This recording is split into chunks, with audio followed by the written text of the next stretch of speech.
Hello folks, this is Sue Bell from ThemeZoom.com, and this is a supplemental video that I did after I did the whole set, because as I was going back through and looking at my videos, I realized that I was missing a potential keyword in here, and that I had drilled into first-time home buyer and home buyers, but I had ignored home buyer as the short tail of first-time home buyer. So I went back and I drilled into that, and it showed me some really interesting things. First of all, when you look at the yearly ORV, from a theme perspective, when you look at the yearly ORV, the two themes are very, very similar.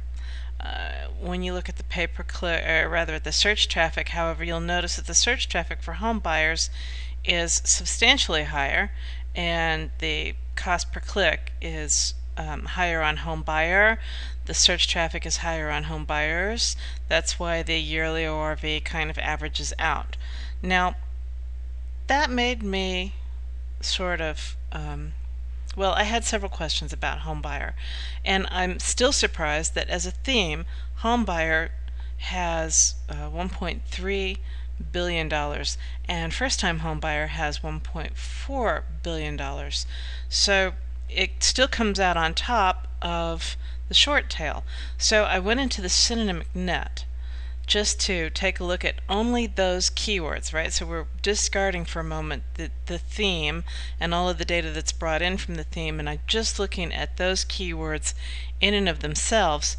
And at that point, things shift, and home buyer does actually come up above first-time home buyer, which restores my faith in keyword tools at large, in that the short tail should have more traffic than the long tail does, and typically the cost per click might be a little bit higher on the long tail. It depends on what the long tail is, depends on how much buyer's intent there is on the long tail.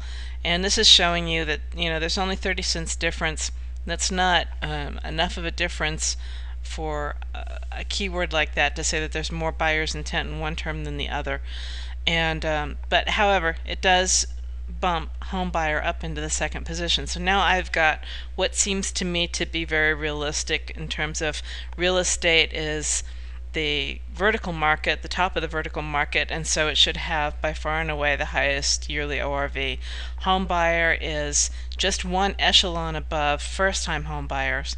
You can see that in the competing pages, right? So this is 5 million pages, and this is a magnitude larger than that. So that makes sense to me, or it falls into that magnitude level larger, so it's one echelon higher.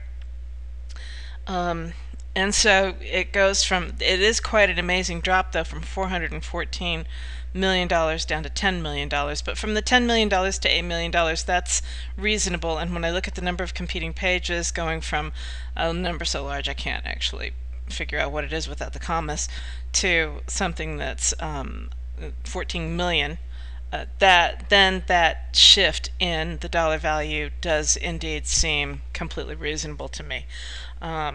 And it's borne out if you look at the number of searches for real estate. It's just humongous. But it's also not a realistic term to rank for unless you're a huge real estate firm across the nation, something like that. So that was the one thing I wanted to do, go back and show you that one more vertical market analysis of that additional sort of a synonym in there, home buyer, home buyers, looking at the contention between that. You'll oftentimes find terms that have an S in the end of it to have much less traffic than the term without the S. And so